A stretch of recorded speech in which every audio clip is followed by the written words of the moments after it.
எல்லோருக்கும் வணக்கம். இன்று ஒரு அற்புதமான ஒரு காணொளியை வெளியிடுகின்றேன். அதாவது, ஒருவர் தன் முயற்சியால், தன் உழைப்பால் ஏராளமான பொருள்களை ஈட்டும் உடையவருடைய ஜாதம் அமைப்பாகும். ஒரு ராசி கட்டத்தை எடுத்துக்கொள்வோம். ஒரு ராசி கட்டத்தில் கன்னியா லக்கணம். இந்த கன்னியா லக்கணத்தில் 4ல் சனி பகவான் உள்ளார். அதாவது தனுசில் சனி பகவான் உள்ளார்.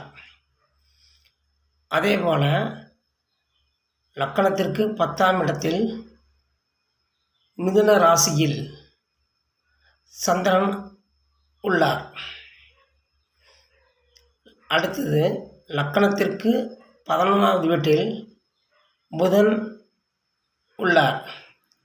இப்படிப்பட்ட அமைப்பு கொண்ட ஒரு ஜாதக அமைப்பு எவ்வாறு இருக்குமெனில், அவர் தன் உழைப்பால், முயற்சியால் ஏராளமான பொருள்களை ஈட்டும் உடையவராக இருப்பார். ஏனெனில் லக்கணத்திற்கு 4ல் 10ல் கேந்திரமட்ட அமைப்பு உள்ளது. மேலும் லக்கணத்திற்கு 11ஆம் இடத்தில் புதன் அமைந்து உள்ளார்.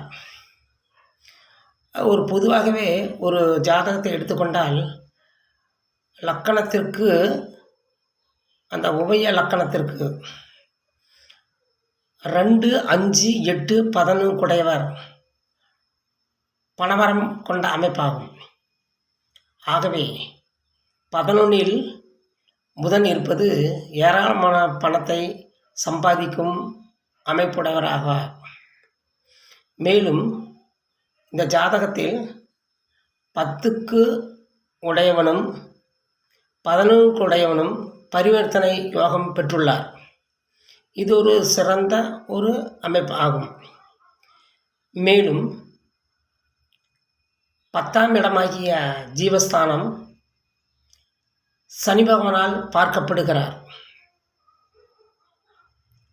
மேலும் 10க்கு உடைய ஜீவஸ்தானத்தில் அமைந்துள்ள புதனாகிய கிரகம் 6, 8, 12ல் மறைவு ஸ்தானத்தில் இல்லாமல் இருப்பது ஒரு விசேஷ அமைப்பாகும்.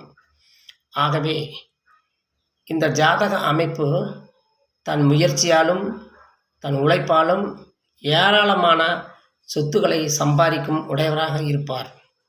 மேலும் அவர் மிதுன ராசியில் சந்திரன் இருப்பதால் அவர் கடல் சார்ந்த தொழிலை செய்வாரும், இல்லை என்றால் விண்வெளி, விமான தொடர்புடையது, கைவினைப் பொருட்கள், உயிர் பாதுகாப்பு, கால்குலேட்டர், கம்ப்யூட்டர் போன்ற துறைகளிலும் சிறந்து விளங்குவார் என்பது இந்த ஜாதகத்தின் அமைப்பாகும்.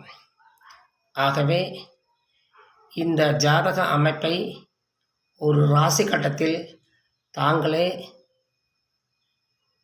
வரைந்து பலனை சொன்னால் நல்ல ஒரு ஜோதிடர் ஆக வாய்ப்பு இருக்கிறது. இதையே மீண்டும் மீண்டும் ஜோதிடர் பயில்வராக இருந்தாலும் சரி, ஜோதிடத்தில் ஆர்வம் உள்ளவராக இருந்தாலும் சரி, இந்த காணொளியை கண்டு பயன்படுமாறு அன்புடன் கேட்டுக்கொள்கின்றேன். நன்றி, வணக்கம். எல்லோருக்கும் எல்லாம் கிட்டட்டும். நன்றி, வணக்கம்.